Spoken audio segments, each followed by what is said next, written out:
Hello, this is Manesh Patel from the EII Capital Group. Today is February 13, 2011. This is our weekly Ichimoku analysis for the global markets where we cover everything from the US to Europe to Asia and so forth. Okay, let's begin. This is our more normal disclaimer. This is a state this is for educational use only. All charts are either in Thinkorswim, TradeStation, or FreeStockCharts.com. Here are my contact details. You could email me at mpatel@eiicapital.com, or you could go to our website, eiicapital.com, and you could register for free and access all our free videos, especially the Learn Ichimoku if you've never heard of it before. You could also follow us on Twitter at Ichimoku Trading. Okay, so let's begin and let's go start looking at global markets. Let's go look and let's go start off in Europe. Let's go start off in Germany as normal.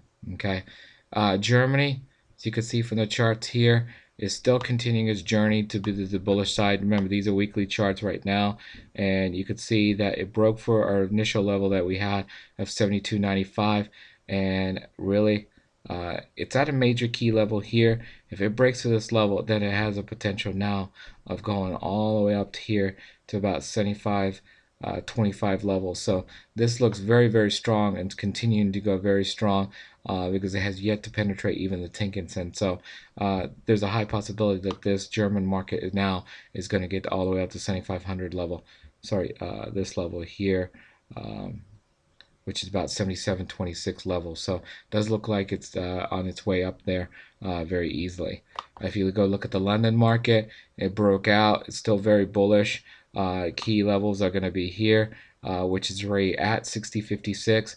It's got to break that level, and it's kind of hanging around there. If it does break that level, then it has a possibility of going to the next resistance level, which is right here, 62.90. So that's only about 290 pips. 290 points, 230 points away. But that's the next level there for the London market. The German market still looks very strong. Paris market is just now beginning to break out, as you could see. Let's zoom in some here. Whoa, what just happened? Okay, let's just zoom in some here.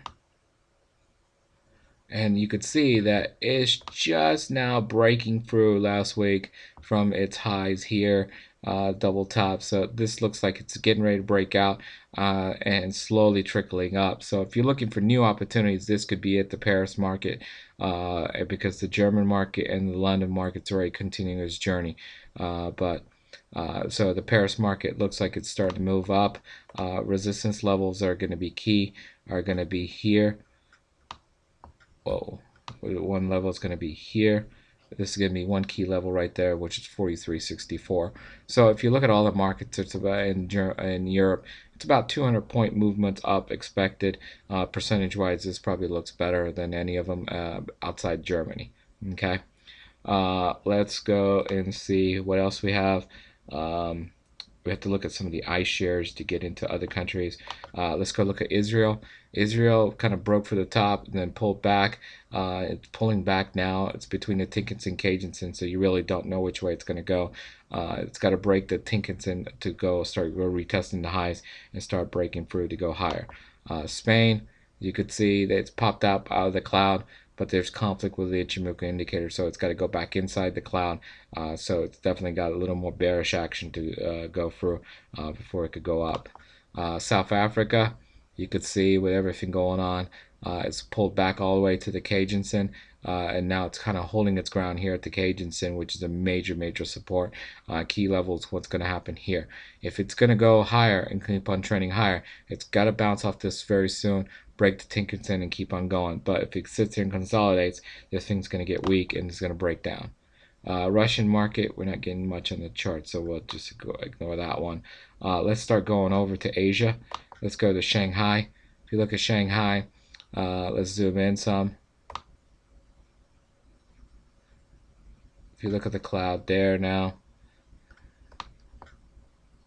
Sorry, I'm just adjusting the charts for you. If you look at Shanghai, it's in the cloud, so it's consolidating on the weekly. It's got to break this level here of 28.75 to even start a bullish trend. But right now, it's just in the cloud. It's not really doing anything. There is, with some time, I think this market can sit there and start trending up. Let's go to Nikkei. Actually, let's go to Hong Kong first. Let's go in order. Hong Kong market, you could see on the weekly time frames pull back to the Cajun cent again, which is not good. So this could mean there's double top or head and shoulder pattern, whichever one you want to call it, maybe in.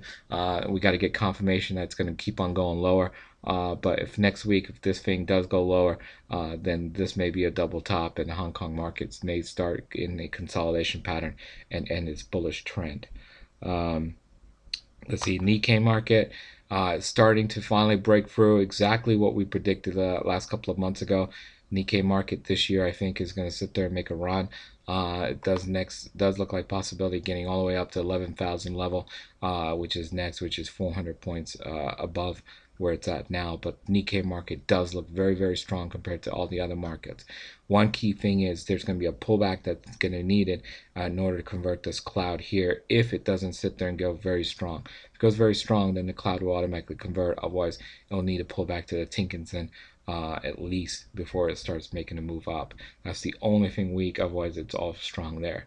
If you go look at the Bombay market, the Sensex, it's ended its bullish trend and it's on a major pullback now, maybe in a trend reversal. It's gotten to the top of the cloud, and it's weakening everything, even the future cloud and so forth. So this is not looking good for the market at all, for the Indian market.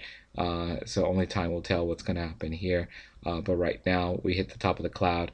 It's got to bounce off there and then come here to the Cajun and break through that in order to start going bullish again. But that's a huge movement it's got to make in a very short amount of time in order for it to continue to do that. Sydney, let's go look at the Sydney market.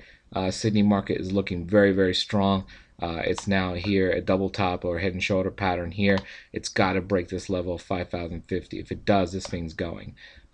So this has a good upside if it could break that level and go to a whole new level above that. But this does look like it's trying to break out above it. So that could be a good venture to look into coming up. Let's go to the U.S. markets now. Let's go look at the Dow market. Reason why is, remember a couple of weeks ago, the Dow was leading, then the SP, then the NASDAQ, and then the Russell in that order. So if you look at the Dow, both the daily and weeklies are still very strong. You could see, especially after Friday's big upward movement, things are still going on very strong. They've yet to penetrate the Tinkinson on the weekly. So all these markets are still going very strong. I know people saying they're overbought, but hey, you don't know when it's going to end, and you don't sit there and try to go counter trend at all right now. Okay, so that's very strong. Let's go look at the S&P mini futures. That's still very strong too. You could see it has yet to penetrate the Tinkinson on the weekly, and still looks very good on the daily. Okay, let's go look at NASDAQ. NASDAQ is still strong too. Same thing as all the other markets, but look at the weekly.